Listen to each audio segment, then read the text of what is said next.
Blood under fingernails doesn't wash out with just soap. You need a stiff bristle brush and scalding water. Vincent knew this, staring at his bruised knuckles in a fluorescent-lit diner at 3 in the morning. He just wanted a black coffee and 10 minutes of silence. What he got was a slip of receipt paper tucked under his mug. 9 scratched words from a waitress with a black eye. The man in booth 4 is going to shoot. The neon sign in the window hummed with a defective insect-like buzz.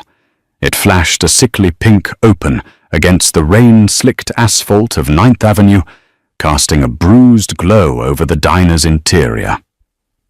Vincent sat in a corner booth. The red vinyl seat was split down the middle, patched with a strip of duct tape that snagged against his wool trousers. He was tired in a way that sleep couldn't fix. A deep, marrow-deep exhaustion that tasted like copper and old coffee. The diner smelled of burnt grease industrial bleach and the damp wool of the drunks sleeping it off at the counter. It was exactly the kind of place where a man like Vincent wasn't supposed to be. But the high-end steakhouses and the private clubs felt suffocating tonight. He needed the anonymity of cheap linoleum and bad food. A waitress approached.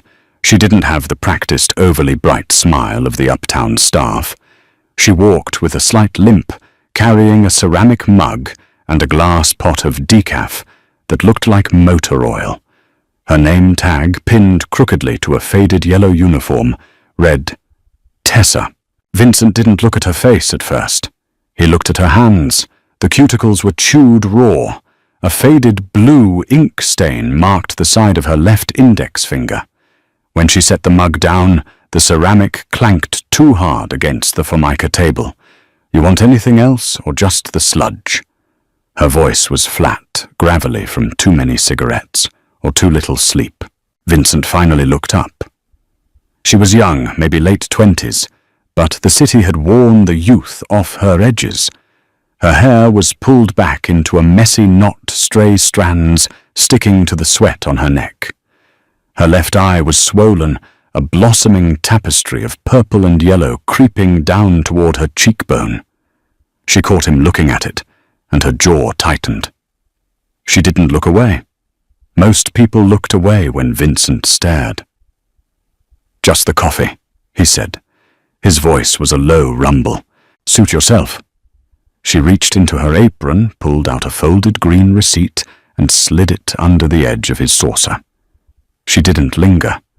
She turned on her rubber-soled shoes, the squeak echoing in the near-empty room, and walked back behind the counter to aggressively scrub a coffee stain. Vincent frowned. He didn't ask for the check. He hadn't even taken a sip. He pulled the mug toward him, sliding the damp paper out. The ink was cheap, bleeding slightly where a drop of condensation had hit it. He unfolded it. The man in booth 4 is going to shoot.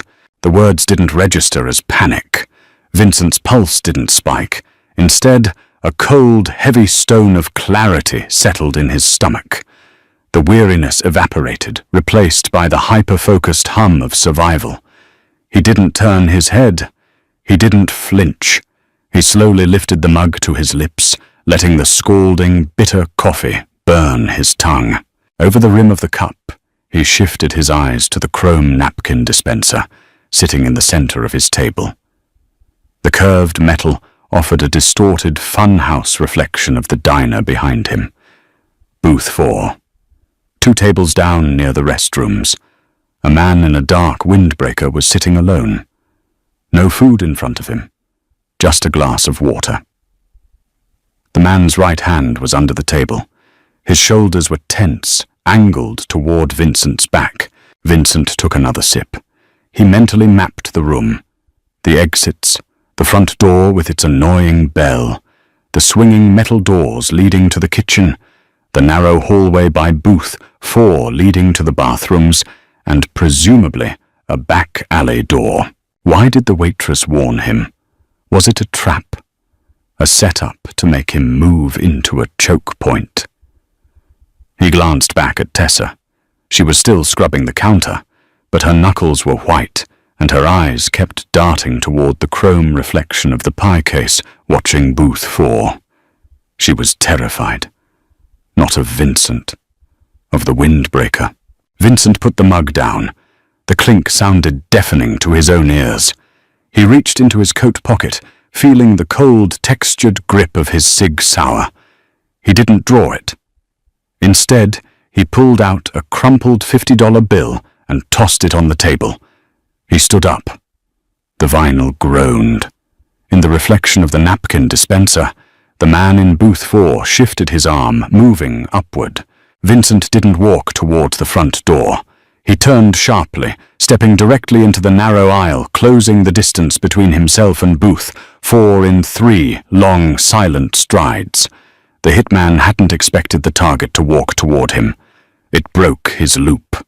For a fraction of a second, the man in the windbreaker froze, his hand snagging on the edge of the table as he tried to clear the heavy barrel of a suppressed pistol from beneath the Formica. That fraction of a second was all Vincent needed. He didn't draw his own weapon. Too messy, too loud even with the sparse crowd. Instead, Vincent slammed his left hand down on the hitman's wrist, pinning it hard against the table. The bone crunched under the sudden weight. The man hissed, eyes going wide, and tried to stand, throwing a wild left hook. Vincent ducked the swing, tasting the stale sweat and cheap cologne of the man. He drove his right elbow in a brutal upward arc, connecting solidly with the man's jaw. The sound was a wet, heavy crack. The hitman's eyes rolled back, his body going slack as he slumped over the table, the suppressed pistol clattering harmlessly to the floor. Silence rushed back into the diner, save for the buzzing neon sign. A drunk at the counter snored on, oblivious. Vincent didn't pause. He grabbed the hitman by the collar of his windbreaker, hauling his dead weight up. "Come on, pal. You've had too much," Vincent said loudly for the benefit of the short-order cook, poking his head out from the kitchen window. Vincent dragged the man down the short hallway, kicking the pistol under a nearby radiator as he passed. He pushed through the heavy fire door at the end of the hall, spilling out into the cold, rain-swept alley behind the diner. The air smelled of rotting garbage and wet brick. The rain was a fine, freezing mist. Vincent let the hitman drop to the wet asphalt like a sack of concrete. He crouched quickly, patting the man down. No ID, a burner phone, a spare magazine. Professional but cheap. Someone had hired a local ghost, not a syndicate, heavy. The heavy metal door behind him squeaked open. Vincent spun his hand, flying to the gun in his coat. Tessa stood in the doorway. She was shivering, the thin yellow fabric of her uniform offering zero protection against the damp chill. She held a lit cigarette between 2 trembling fingers. The cherry glowed bright orange in the gloom. She looked at the unconscious man on the ground, then up at Vincent's hand inside his coat. Her flat, muddy brown eyes didn't widen. She took a slow drag of the cigarette and exhaled a thin plume of smoke into the rain. "You didn't kill him," she said. Her voice was steady, though her hands weren't. "Not yet," Vincent said, pulling his hand away from his weapon. He stepped closer to her. He towered over her, casting a shadow that swallowed her small frame. "How did you know? He's been sitting there for an hour." Nursing tap water. He kept checking the reflection in the window, waiting for you to walk in. When you sat down, he took the safety off. I heard the click. I know what a gun sounds like. Vincent stared at her. The bruising around her eye looked worse in the harsh security light above the door. It was a recent hit. Fresh. "You stuck your neck out for a stranger. In my experience, people don't do that unless they want to die or they want a payout." Tessa flicked the ash from her cigarette. It sizzled as it hit a puddle. "I don't want to die." "Then how much?" She looked up at him. There was a desperate feral energy simmering just beneath her exhausted exterior. "I don't want your money. Everyone wants money.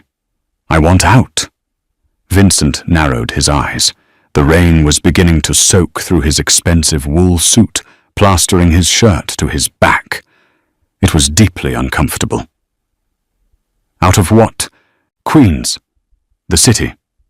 My shift. She gestured vaguely with the cigarette. I saved your life, or at least saved you from taking a bullet to the shoulder. I know who you are, Mr. Corbo. Vincent went perfectly still.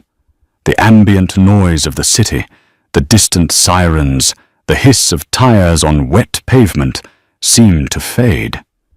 He closed the distance between them in half a step, crowding her against the damp brick wall.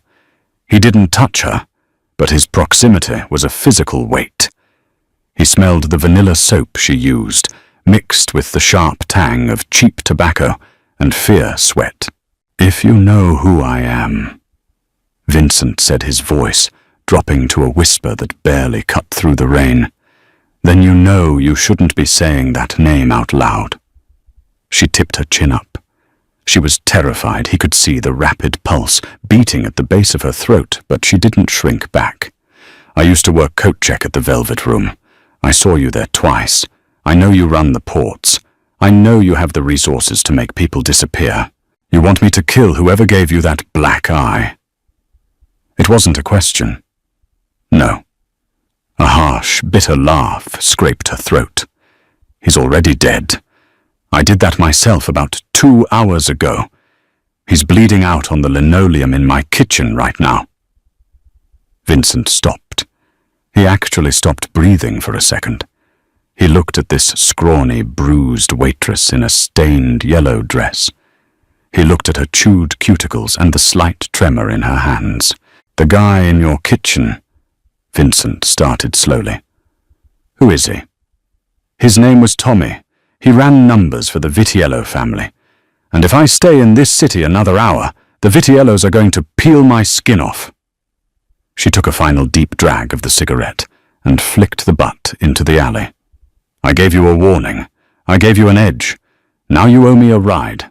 The interior of Vincent's black sedan was a sensory shock after the freezing alley. It smelled of rich, unblemished leather, expensive cedarwood cologne, and the faint, metallic, underlying scent of gun oil. It was quiet. The heavy doors slammed shut with a solid, airtight thud, cutting off the wail of police sirens that had begun to circle the neighborhood. Tessa sat in the passenger seat, rigid. She kept her hands clamped between her knees to stop them from shaking. She was dripping wet, ruining the upholstery, but Vincent didn't care. He started the engine, the V8 purring to life, with a deep, smooth vibration, and pulled out of the alley, merging seamlessly into the sparse late-night traffic. He drove with one hand on the wheel. The other rested on his thigh, inches from the weapon in his belt. He was taking a massive risk. Rule 1 of his life was compartmentalization. You don't bring strays into the car. You don't owe favors to ghosts. But the Vitiello family was a problem. They were his rivals, aggressive and expanding.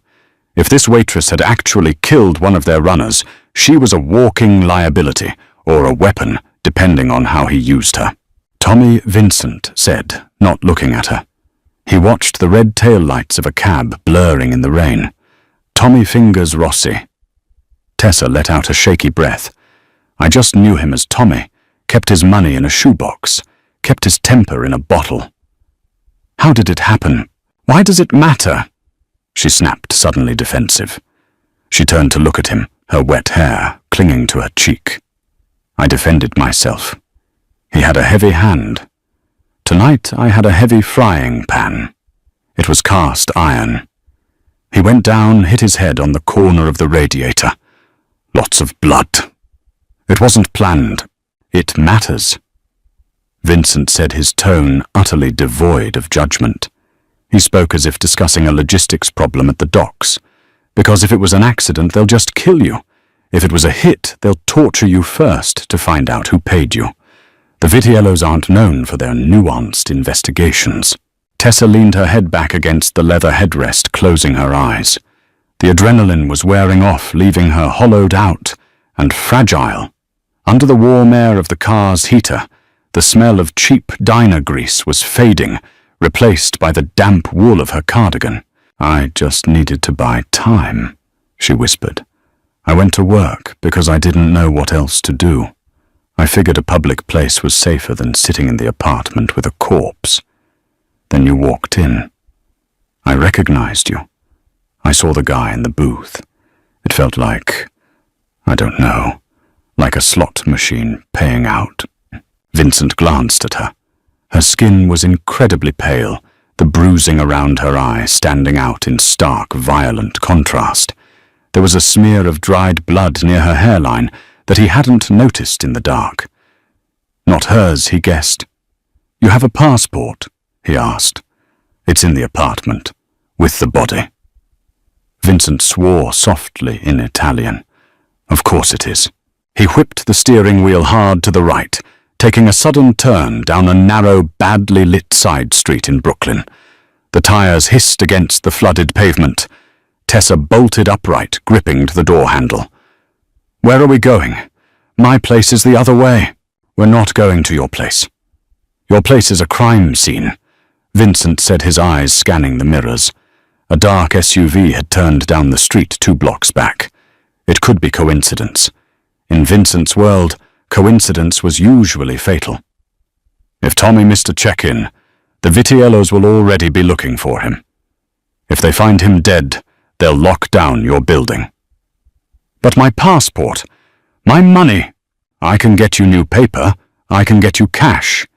Vincent cut her off, his voice hard, leaving no room for argument. "But right now, I need to know if you were followed to the diner." "Followed? No. I took the subway." Look in your side mirror," Vincent ordered. Tessa blinked, turning her head. Through the rain-streaked glass, she saw the twin headlights of the dark SUV. It was matching their speed, keeping a steady 2-block distance. "Is that—" Her voice caught. Maybe just a guy trying to get home." Vincent pressed his foot down on the accelerator. The heavy sedan surged forward, pressing them back into the seats. He took the next left entirely too fast, the rear tires breaking traction for a nauseating second before gripping the asphalt again. He glanced in the rearview mirror. 10 seconds later, the SUV made the same turn, accelerating to catch up. "Not a guy trying to get home," Vincent muttered. "They know." Tessa breathed panic, finally breaking through her stoic facade. She shrank back into the seat, looking small and fragile. They found him. They found Tommy. Maybe. Or maybe they followed the guy from booth 4 and realized I didn't die, Vincent said. He felt the familiar cold burn of adrenaline flooding his system. It was comfortable. It was what he knew. He reached over his large, calloused hand, brushing against Tessa's trembling knee as he popped open the glove compartment. The interior light illuminated a sleek, compact Glock 19 and 2 spare magazines. "Take it," Vincent said. Tessa stared at the gun like it was a live rattlesnake. "I don't know how to shoot that. You know what a gun sounds like," Vincent replied, quoting her earlier words. His eyes were locked on the road ahead, navigating the labyrinth of Brooklyn side streets. "You point the heavy end at the people trying to kill us and you pull the trigger. It's exactly like a frying pan, just faster." Tessa swallowed hard. She reached out her fingers, wrapping around the cold, stippled grip. It was heavier than she expected. It smelled like oil and burnt cordite. "You owe me," Vincent said, whipping the car into an abandoned industrial park near the waterfront. "You got me out of a jam. Now I'm getting you out of one. But from this second forward, you do exactly what I tell you. Understand?" Tessa looked from the gun in her lap to the hard, unyielding profile of the Mafia Boss beside her. He wasn't a savior. He was a monster who happened to be driving the getaway car. But as the dark SUV tore into the industrial park behind them, headlights blinding in the rearview mirror, she realized he was the only monster she had. "I understand," she said. The industrial park was a graveyard of shipping containers and rusted machinery bordered by the churning black water of the East River. The rain was coming down in sheets, now a torrential downpour that turned the potholed asphalt into a shallow lake. Vincent killed the headlights. The heavy sedan plunged into total darkness, navigating purely by the pale ambient glow of the city reflecting off the low clouds. Tessa let out a short, stifled gasp, her hands gripping the edges of her seat. The Glock slid off her lap, thudding heavily onto the floorboard. "Leave it," Vincent commanded. His voice was a low hum, tight with concentration. He didn't look at her. His eyes were wide, adjusting to the sudden absence of light, tracking the shadows of corrugated steel walls rushing past them. Behind them, the SUV's high beams cut through the rain like twin searchlights, sweeping violently across the wet concrete as it took the corner. They had the horsepower, but Vincent had the layout. This was his territory. He owned the land under these rusting husks, holding it in a shell corporation for a development deal that had stalled a decade ago. "Hold on to something," Vincent said. Before Tessa could reach for the overhead handle, Vincent slammed the brakes and wrenched the steering wheel left. The sedan skidded, the rear end fishtailing wildly on the hydroplaned surface. The tires shrieked a high mechanical scream that vibrated in Tessa's teeth. The car swung perfectly into a narrow gap between two towering stacks of shipping containers, the side mirrors missing the corrugated steel by mere inches. Vincent threw it into park and killed the engine. The silence that followed was immediate and heavy, broken only by the frantic drumming of rain on the roof and Tessa's ragged breathing. Through the rear window, the headlights of the SUV flashed past their hiding spot. The squeal of heavy brakes echoed over the rain as the pursuers realized they'd lost their target. "Quiet," Vincent breathed. Tessa pressed her hand over her mouth. She tasted salt and stale coffee. Her chest was heaving. The adrenaline that had kept her moving was turning toxic, making her limbs feel like lead. The interior of the car was fogging up from their body heat, trapping the smell of wet wool and Vincent's sharp cedar cologne. Outside, a heavy door slammed, then another. Footsteps splashed through the deep puddles, spread out. They couldn't have gone far. The voice was muffled by the rain, but the harsh, nasal Queen's accent cut through. Vincent reached down smoothly, retrieving the fallen Glock from the floorboard. He checked the chamber, by feel a soft and metallic click in the dark, and pressed it back into Tessa's trembling hand. "Keep your finger off the trigger until you see a face you don't like," he whispered, his breath warm against her temple. The proximity made her shiver. "Stay down," he opened his door. The interior light had been disabled, a paranoid habit that now saved their lives. He slipped out into the freezing rain without a sound, the heavy door clicking shut with barely a whisper. Tessa was alone. The dark pressed in on her. The rain hammered the windshield, distorting the shadows outside into monstrous shapes. She huddled low in the passenger seat, the cold metal of the gun digging into her thigh. Every splash, every groan of the wind against the containers sounded like a footstep. Pop, pop. The gunshots were suppressed, sounding like a nail gun firing into wet wood. They came from her left. Someone screamed, a wet, gurgling sound that was abruptly cut short. Tessa squeezed her eyes shut. She thought of Tommy on her kitchen floor, the dark pool of blood expanding across the cheap linoleum, seeping into the grout. The metallic smell of it. The way his eyes had rolled back. A wave of nausea hit her so hard, she gagged, clamping her free hand over her mouth to keep the sound in. A heavy body slammed against the trunk of the sedan. Tessa jumped, her head cracking against the passenger window. She gasped, bringing the gun up with both hands, pointing it blindly at the rear glass. A shadow loomed over the trunk lid, A hand slapped against the rear windshield, smearing blood mixed with rain across the glass. It was a man in a tactical vest. He wasn't looking inside. He was leaning on the car, choking, clutching his throat. A second later, a figure emerged from the rain behind him. Vincent. He didn't use a gun. He hooked his arm around the man's neck and wrenched backward with brutal, mechanical efficiency. There was a dull snap, barely audible over the storm. The man went limp. Vincent let him drop into the muddy water beneath the bumper. Vincent walked around to the driver's side, his suit plastered to his body, his face an unreadable mask of wet angles. He opened the door and slid in. He smelled like rain ozone and fresh blood. "Two down," Vincent said, wiping his wet hands on his ruined trousers. There was a third driver. He took off in the SUV when the second guy dropped. We have maybe 20 minutes before he comes back with half the Vitiello payroll. He started the engine. It turned over with a deep growl. "Did you?" Tessa's voice was a dry croak. She pointed vaguely toward the back of the car. "I handled it," Vincent said flatly. "Put the gun away, Tessa. You're pointing it at the dashboard. If you fire, the bullet will ricochet off the block and hit one of us in the knee." She clumsily lowered the weapon, her hands shaking so badly she nearly dropped it again. Vincent put the car in gear and eased out of the gap. "We're dumping the car. It's a beacon. We walk from here."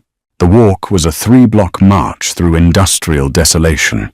The cold soaked through Tessa's thin yellow uniform and cheap cardigan in seconds, settling deep into her marrow.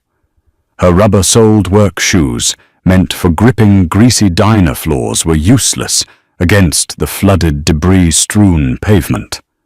She stumbled twice. Vincent didn't offer his hand.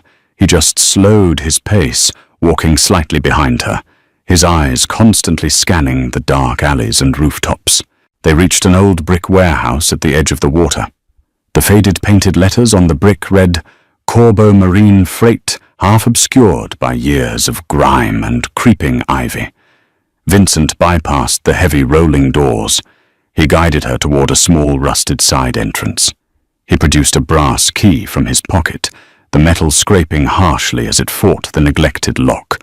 With a hard shove of his shoulder, the door gave way, groaning on rusted hinges.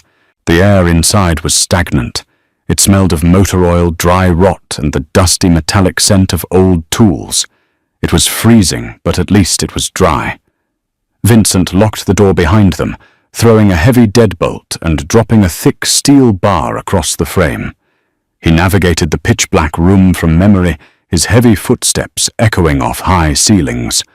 A moment later, the harsh yellow glare of a caged work light flared to life, casting long, sharp shadows across the room. It was a makeshift office built onto the warehouse floor. A battered metal desk, a rusted filing cabinet, and a sagging leather sofa covered in dust. "Sit," Vincent ordered. Tessa didn't argue. She collapsed onto the sofa. A cloud of dust plumed upward, catching in the yellow light. She pulled her knees to her chest, wrapping her arms around herself. Her teeth were chattering violently, a rapid clicking sound that she couldn't control. Vincent shed his ruined suit jacket, tossing it over the back of a metal folding chair. His white dress shirt was soaked, clinging to the heavy musculature of his back and shoulders. He didn't seem to feel the cold. He moved with a restless, coiled energy, opening desk drawers, tossing aside old paperwork. He found what he was looking for, a dusty first aid kit and a half-empty bottle of generic amber whiskey. He walked over to the sofa, unscrewing the cap of the whiskey. He didn't offer a glass. He just held the bottle out to her. Tessa stared at it. "I don't drink." "You do tonight," Vincent said. It wasn't a suggestion. "Your core temperature is dropping. Drink it before you go into shock, because I don't have the time or the blankets to thaw you out." She took the bottle with trembling fingers. The glass was cold. She brought it to her lips and took a pull. The cheap liquor burned like battery acid all the way down to her stomach, making her cough harshly, but a slow, heavy warmth began to bloom in her chest. Vincent watched her. Under the harsh work light, she looked wrecked. The bruise around her eye was a mottled, ugly purple, the skin swollen tight. Her lips were blue. Yet she hadn't cried. She hadn't screamed when the bodies dropped. There was a hard, stubborn kernel inside this diner waitress that intrigued him. He pulled a wooden chair opposite her and sat down, opening the first aid kit. It smelled sharply of iodine and old adhesive. "Let me see your face," he said. Tessa flinched back, her grip tightening on the bottle. "It's fine. Tommy hit me a few hours ago. It's done swelling. I'm not talking about the bruise." Vincent pointed to her hairline. "You're bleeding." Tessa reached up her fingers, brushing her temple. They came away sticky and red. In the chaos of the car crash, she hadn't even felt the glass nick her. Vincent leaned forward. He poured a splash of iodine onto a square of gauze. "Hold still, it's going to sting." He didn't wait for permission. He reached out his large, calloused hand, gently cupping the side of her jaw to hold her head steady. His touch was jarringly warm. His thumb rested just below her bruised cheekbone, careful not to press the tender flesh. Tessa froze. The sheer physical presence of him was overwhelming. He smelled of rain sweat and gunpowder. Up close, she saw the harsh lines of his face, the tiny silver scar cutting through his left eyebrow, the dark, fathomless brown of his eyes. He wasn't just a man. He was a force of nature that dealt in death, and he was currently cleaning a scratch on her forehead with the precision of a watchmaker. The iodine burned sharply. Tessa sucked in a breath through her teeth. "Breathe," Vincent murmured, his focus entirely on the small cut. "You're holding your breath again. People do that when they panic. It starves the brain, makes you stupid. Breathe." She exhaled shakily. You killed those men outside, with your bare hands." Vincent didn't pause. He wiped the dried blood away. "Yes." "Does it bother you?" Vincent stopped. He pulled the gauze away and looked her in the eyes. There was no hesitation, no guilt, no posturing. Just a flat, cold truth. "No. They took a contract. They knew the risks of the job. They failed." He tossed the bloody gauze onto the floor. "The man on your kitchen floor, does he bother you?" Tessa looked away, staring at the scuffed toes of her shoes. The whiskey was settling, dulling the sharp edges of her terror, leaving behind a profound, heavy exhaustion. "He was going to kill me," she whispered. "He found out I was skimming. Just a little. 100 here, 50 there. I was saving up to leave, to get a bus ticket out west, somewhere where it doesn't rain all the time." He found the envelope. She swallowed hard, her throat clicking. "He hit me. I fell against the stove. He kept screaming, reaching into his jacket. I knew he had a knife. I grabbed the cast-iron skillet from the sink. I swung it as hard as I could. I didn't mean to kill him. I just wanted him to stop hitting me." She finally looked back up at Vincent. Her brown eyes were rimmed with red, entirely stripped of pretense. "I've never killed anything before, not even a spider. And now it feels like I can't wash the smell of him off my hands." Vincent stared at her. He understood that smell. It was the smell of crossing a line you could never step back over. He didn't offer her hollow comfort. He didn't tell her it would be okay, because it wouldn't. "You survived," Vincent said simply. He leaned back in his chair, the wood creaking under his weight. "That's the only metric that matters right now. Guilt is a luxury for people who aren't being hunted." Vincent stood up, leaving the first aid kit open on the desk. He walked to the window, peering through a crack in the painted glass, out into the dark, rain-swept yard. He reached into the inner pocket of his soaked trousers and pulled out a heavy, blocky burner phone. It was waterproof, indestructible, and entirely untraceable. He dialed a number from memory.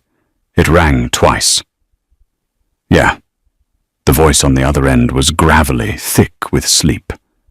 Darian. "It's me," Vincent said, keeping his voice low, though the warehouse was empty.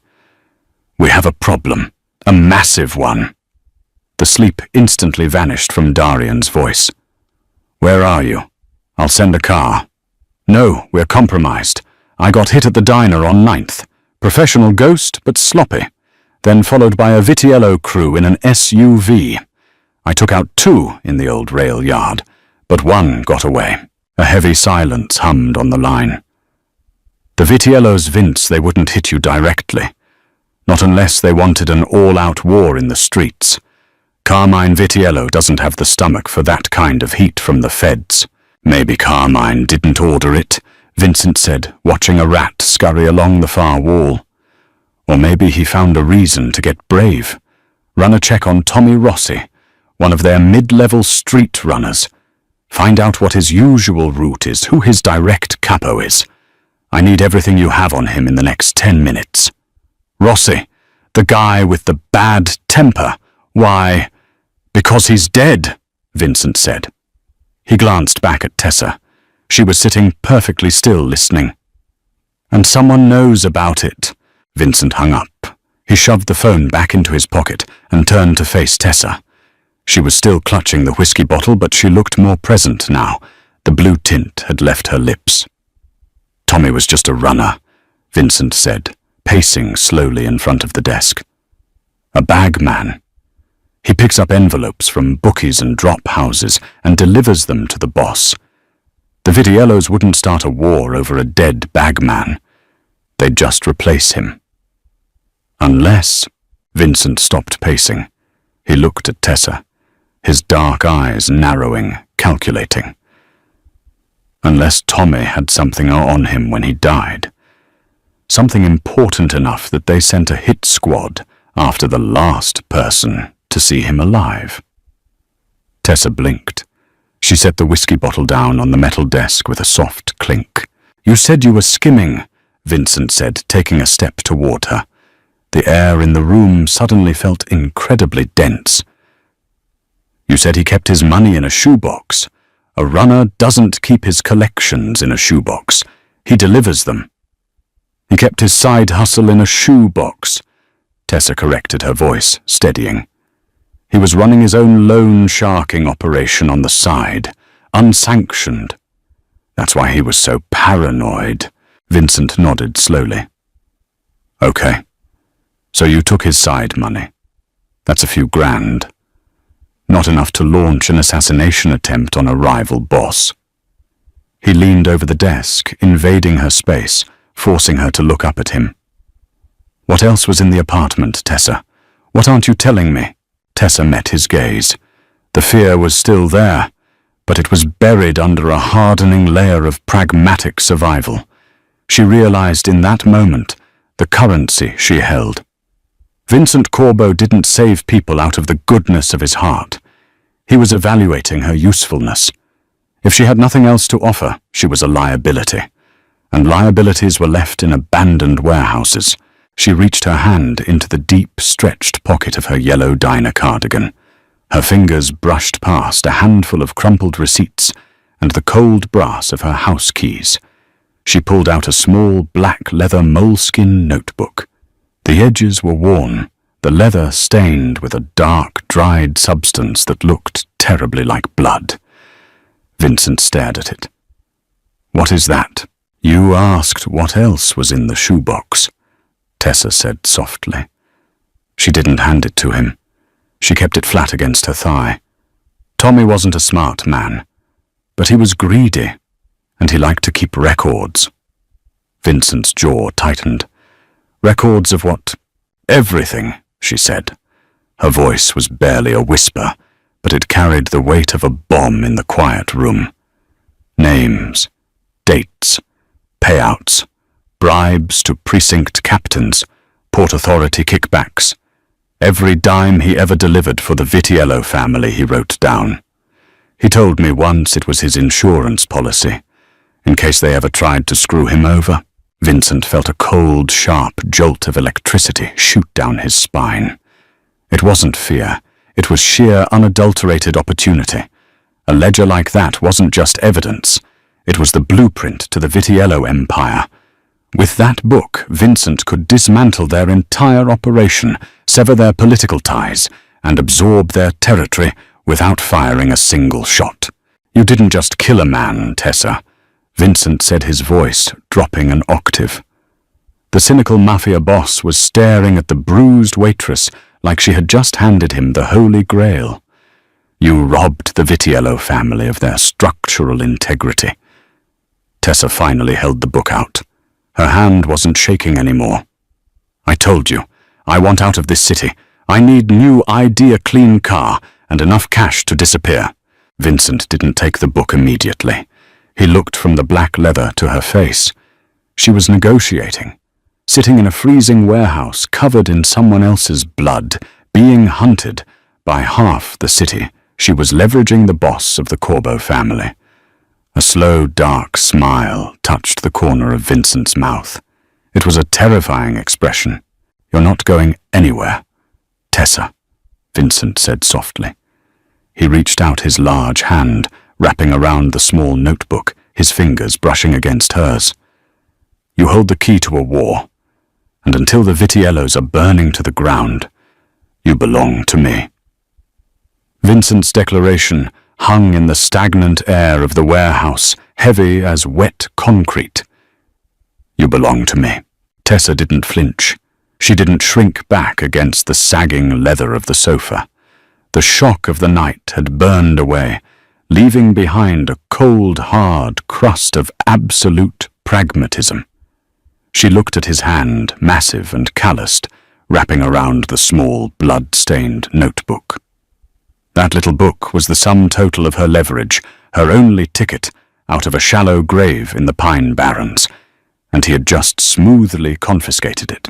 "I belong to myself," Tessa said. Her voice was entirely devoid of the tremble it had carried 10 minutes ago. It was flat, carrying the exhausted resignation of someone who had worked double shifts her whole life. "The book is yours. The war is yours.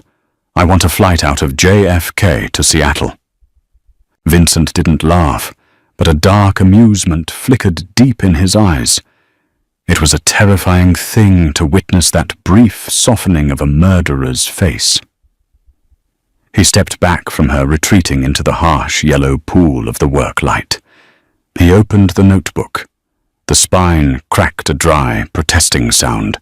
"Seattle," he murmured, his eyes scanning the first page. The handwriting was jagged, erratic. "It rains a lot in Seattle." "I like the rain."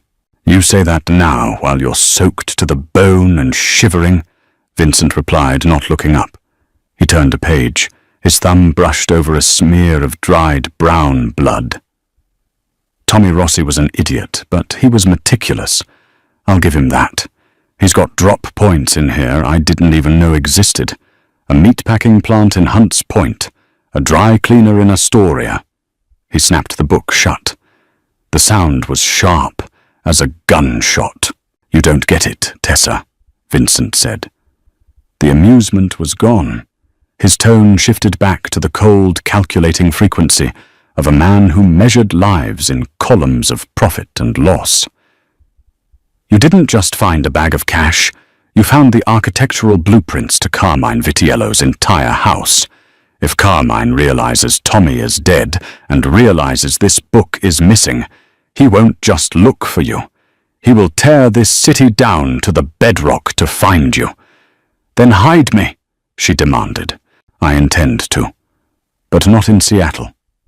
Vincent pulled his burner phone from his pocket again. "You're going to stay exactly where I put you, because if you step out of line, if you try to run before I've verified every single name and number in this ledger, I won't have to kill you. The Vitiellos will do it for me, and they will make it last a very, very long time." Tessa swallowed. The mechanical hum of the warehouse's ancient electrical box suddenly seemed deafening. The iodine on her forehead was drying, pulling the skin tight. She felt the grime of the diner, the sweat of the alley, and the metallic taint of Tommy's blood baking into her skin. Vincent dialed a number. He didn't turn away from her as he spoke. "Darian, I need a clean car at the Corbeau Freight Yard. 10 minutes. Bring a change of clothes. Women's. Small." He paused, listening to the static on the other end. "No. No hospitals. Just get the car here." He hung up and tossed the phone onto the rusted metal desk. He picked up his ruined, soaking wetsuit jacket from the folding chair and pulled a silver lighter and a crushed pack of cigarettes from the inside pocket. They were dry. He lit one, taking a slow drag. The sharp, acrid smell of tobacco filled the small office, masking the dust and the motor oil. He didn't offer her one. "Who did Tommy answer to directly?" Vincent asked, the cigarette bobbing between his lips. Tessa leaned her head back against the wall, closing her eyes. The fatigue was a physical weight pressing down on her chest. "A guy named Sal. They called him Sal the Butcher. I only saw him once. Short guy. Wears too much cologne. Smells like cheap peppermint and stale cigar smoke." Vincent nodded slowly. "Salvatore Maranzano. A capo. He runs the Bronx docks for Carmine. If Tommy missed his drop tonight, Sal is the one who sent the ghost to the diner. So Sal knows I'm alive. Sal knows a woman walked out of the diner with a man he tried to kill," Vincent corrected. "He doesn't know who you are yet. The ghost is dead in the alley. The 2 guys in the rail yard are dead. The driver who got away only saw the back of my car." Tessa opened her eyes. She looked at the man standing a few feet away. He was a killer. He was the head of a massive, violent syndicate. And yet, sitting in this freezing, filthy room, he was the only thing standing between her and a horrific death.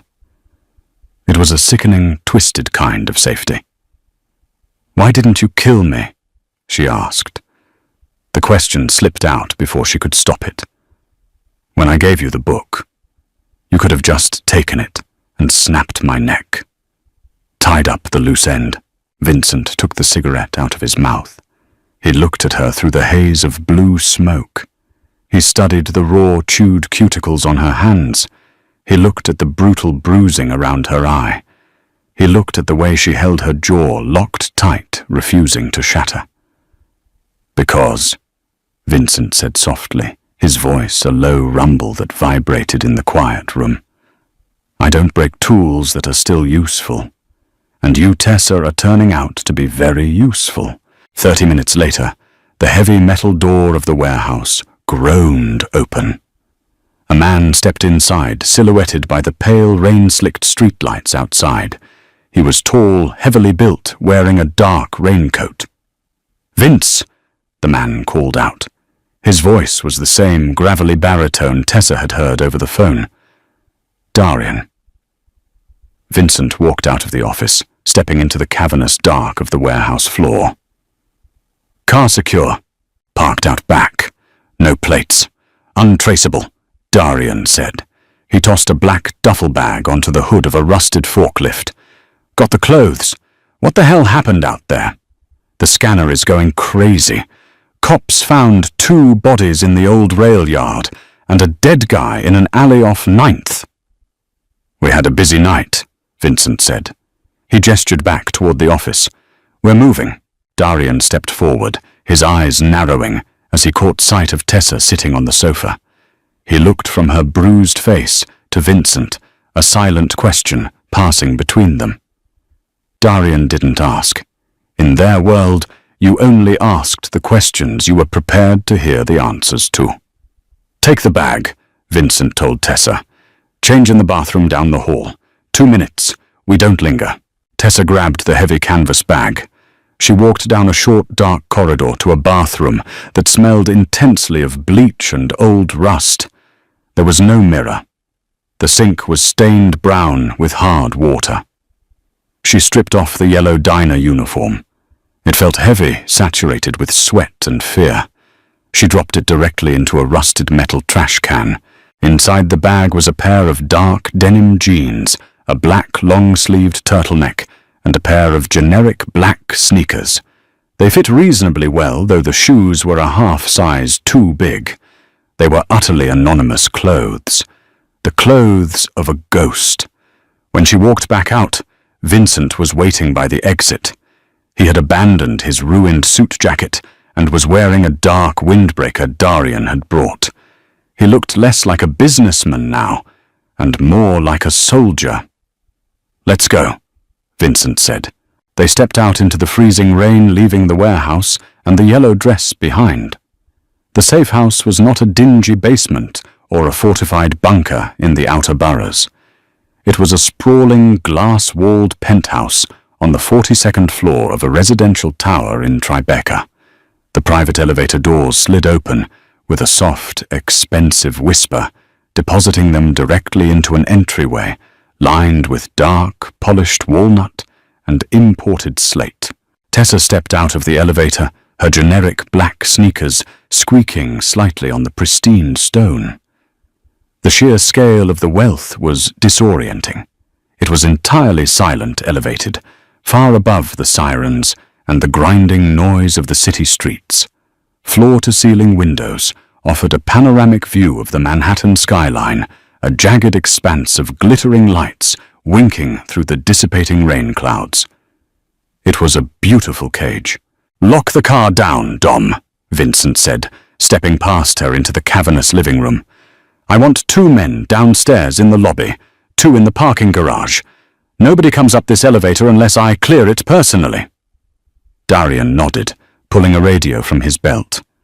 "You want me to put a crew together for Sal the Butcher?" "Not yet," Vincent said, tossing the black moleskin notebook onto a massive white marble kitchen island. "We don't move until we know exactly where to hit him so it hurts the most. Keep a low profile. Let the Vitiellos panic." Darian left the elevator door, sealing him away. Vincent turned to Tessa. She was standing perfectly still in the center of the living room, looking small and entirely out of place against the backdrop of modern minimalist luxury. Her arms were wrapped around her waist, her posture defensive. "There's a guest room down the hall to the right," Vincent said, unzipping his windbreaker. He looked exhausted, the adrenaline finally leaving his system, revealing the deep, dark circles under his eyes. "Bathroom is attached. Shower. Sleep. Don't touch the windows, they're wired." Tessa didn't move immediately. She stared at the sprawling city below. "How long do I have to stay here? Until I say otherwise?" "That's not an answer." Vincent stopped walking. He turned back, his dark eyes locking onto hers. The patience he had forced upon himself was wearing thin. "It's the only answer you get. You are a target, Tessa. If you walk out the front doors of this building, you will be dead before you reach the subway. You're staying." He didn't wait for a response. He walked into a side room, a study lined with dark wood shelves, and shut the heavy door behind him. Tessa was alone. The silence of the penthouse was absolute, ringing in her ears after the chaos of the night. She walked slowly down the hallway, the plush, thick carpet absorbing the sound of her footsteps. The guest bedroom was the size of her entire apartment in Queens. The bed was massive, covered in stark white, high-thread count linens. It looked completely untouched. She bypassed it, heading straight for the bathroom. The bathroom was all glass, grey, slate and chrome. The shower was a massive walk-in enclosure. Tessa turned the handle, letting the water run, until steam filled the room, fogging the large mirror. She stripped off the black clothes and stepped under the spray. The water was scalding hot. It hit her skin like a physical blow.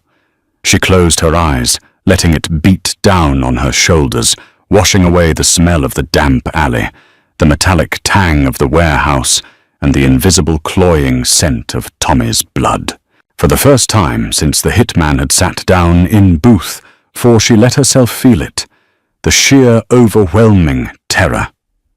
She leaned her forehead against the cold, wet slate wall and let out a single ragged sob. It tore out of her throat, harsh and ugly. She clamped her hand over her mouth, muffling the sound, terrified that Vincent would hear. She stood there for 10 minutes, crying silently under the burning water, mourning the simple, miserable life she had just lost forever. When she finally stepped out, her skin was flushed red. She wrapped herself in a thick white towel. She avoided looking at her reflection in the mirror. She knew what she would see, a bruised, broken thing that didn't belong in a place like this. She walked into the bedroom. A large, oversized grey t-shirt had been left on the edge of the mattress. It wasn't there before. Vincent had come in while she was showering. The thought sent a spike of anxiety through her, but she put the shirt on anyway. It smelled faintly of cedar and gun oil. His smell. She crawled into the massive bed, pulling the heavy duvet up to her chin. She expected to lie awake, her mind racing with the horrors of the night. Instead, the profound, bone-deep exhaustion dragged her under almost instantly. In the study down the hall, Vincent wasn't sleeping. He sat behind a massive oak desk, a glass of neat bourbon sitting untouched next to his right hand. The only light in the room came from a small brass desk lamp, casting a harsh, focused circle of illumination over the black moleskin notebook. He had been staring at the pages for 2 hours. Tommy Rossi was dead, but the ghost he left behind was screaming from the pages. The ledger was a masterpiece of extortion and bribery. It detailed payoffs to union bosses at the shipyard's judges in the Brooklyn municipal courts, and a high-ranking detective in the NYPD vice squad. It was a roadmap to dismantling Carmine Vitiello's power base. But as Vincent turned the pages, tracing the jagged handwriting, his mind kept drifting back to the girl sleeping down the hall. Tessa, she was an anomaly. In his world, women were either sheltered, willfully ignorant wives of made men, or they were collateral damage, bartenders, dancers, women who saw too much and disappeared. Tessa was none of those things. She was a civilian who had beaten a connected man to death with a frying pan, recognized an assassin in a diner, and successfully negotiated her life with a mafia boss while sitting in a freezing warehouse with blood on her face. She was terrified, yes, but she wasn't paralyzed. She possessed a brutal, ragged instinct for survival that Vincent recognized perfectly, because it was the exact same instinct that had kept him alive for 34 years. He took a sip of the bourbon. The alcohol burned smoothly, a stark contrast to the cheap whiskey he had forced down her throat earlier. He knew exactly what he had to do. He had to use the book to destroy Sal the Butcher, taking a massive bite out of Vitiello's territory, and he had to keep Tessa locked away an insurance policy and a captive piece of evidence. She was an asset. Nothing more. But as he looked out the window at the city stretching out below, feeling the quiet emptiness of the penthouse, he realized the lie in his own logic. He didn't just want her here because she was useful. He wanted her here because, for the first time in his violently isolated life, he had found someone who could look at the monster he was and not look away. Tessa woke to the smell of strong coffee and roasting garlic. She bolted upright, her heart hammering against her ribs, the heavy duvet tangling around her legs. For a terrifying second, she thought she was back in her cramped apartment in Queens, waiting for Tommy's heavy fist to hit the door. Then her eyes focused on the floor-to-ceiling windows. The skyline was bathed in the bruised orange light of late afternoon. She had slept for over 12 hours. She swung her legs over the edge of the bed. Her body ached. The muscles in her back and shoulders were stiff, screaming in protest as she stood up. The bruise on her face felt tight, a pulsing pressure behind her left eye.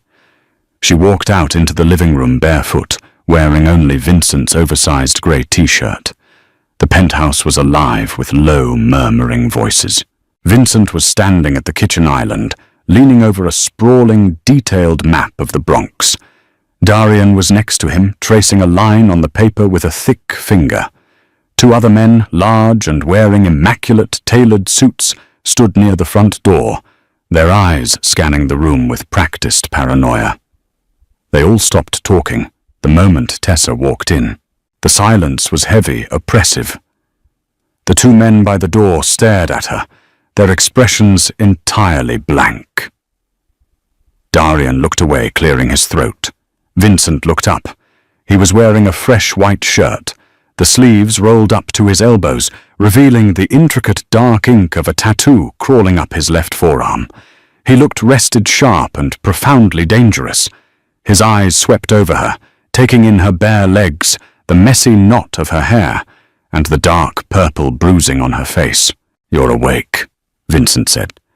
His voice was calm, authoritative. "What time is it?" she asked, her voice raspy. "Just past 4, Vincent said. He gestured to a stool at the kitchen island. "Sit. Drink some coffee. You need to eat." There was a plate of pasta on the counter, steam rising from the red sauce. It smelled incredible. Tessa's stomach gave a loud, painful twist. She hadn't eaten since a stale bagel over 24 hours ago. She walked to the stool and sat down. She ignored the stares of the men by the door. She pulled the plate toward her and picked up a fork. She didn't wait for permission. She ate quickly, mechanically, refueling her body. Vincent watched her for a moment, a subtle shift in his expression. It wasn't pity. It was approval. He turned back to Darian. "Sal's meatpacking plant on Hunt's Point. The ledger says the drop happens on Thursdays at 6. Sal won't be there, but his lieutenant, a guy named Paulie, will be. He collects the envelopes from the local bookies and shifts them into the clean trucks." Darian nodded. "We go in hard, burn the trucks." "No," Vincent said, his voice dropping, going ice cold. "We don't fire a single shot. We don't act like thugs. We act like businessmen executing a hostile takeover." Vincent tapped a specific address on the map. "You take 4 men. You walk in the front door at exactly 5:45. You don't draw weapons unless they draw first. You tell Paulie that his boss, Sal the Butcher, has been skimming from Carmine Vitiello for 2 years. You tell him we have the ledger to prove it." Darian frowned. "Is that true? Sal was stealing from Carmine. Tommy Rossi's book says he was."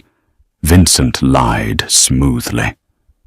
"Or at least the numbers I extrapolated from the book look very suspicious if you hold them in the right light. You tell Paulie he has a choice. He can keep collecting for a dead man walking, or he can hand the Thursday envelopes to you, walk away, and keep his breathing privileges." Tessa stopped chewing. She swallowed hard, staring at Vincent. He wasn't just using the book to find targets. He was weaponizing the paranoia of the Mafia. He was using Tommy's records to create a fiction that would tear the Vitiello family apart from the inside. "And if Paulie doesn't buy it?"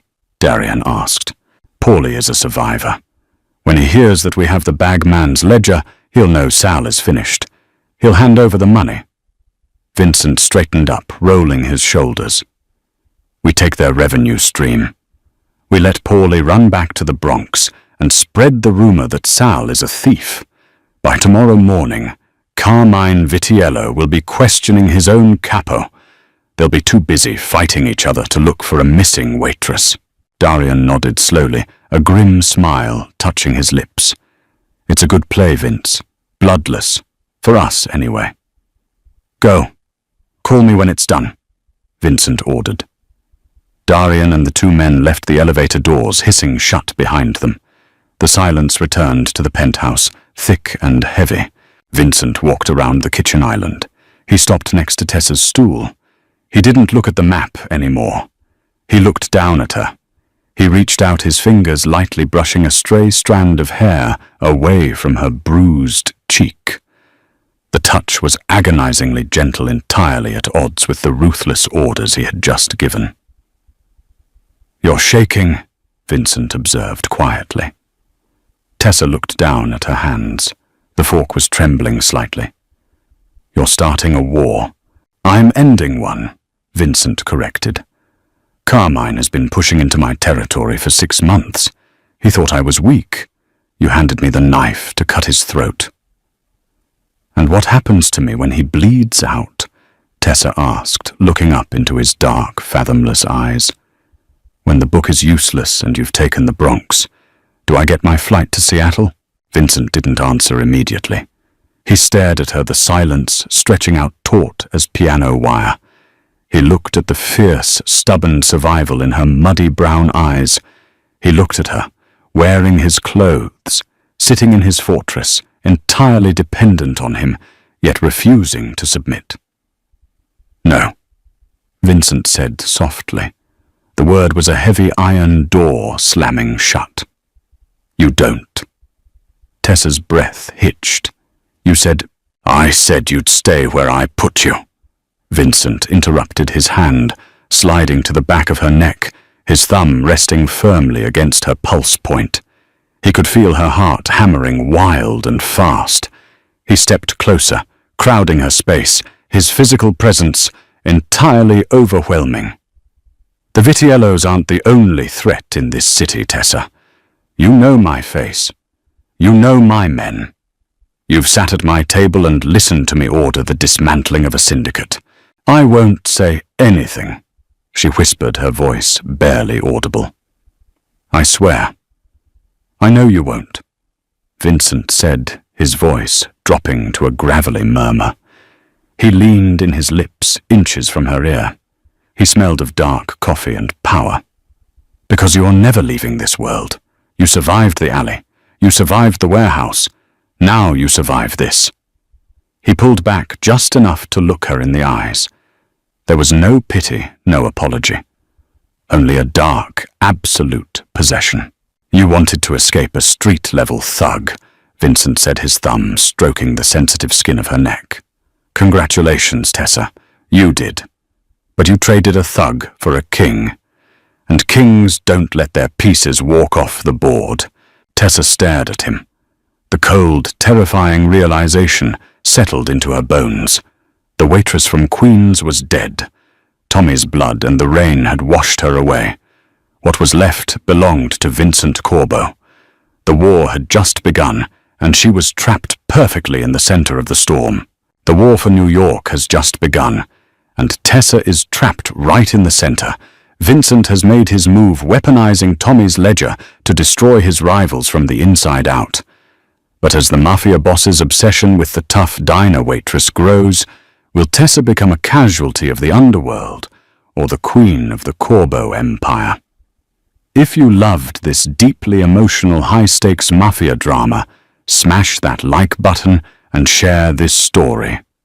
Don't forget to subscribe to the channel so you never miss a chapter.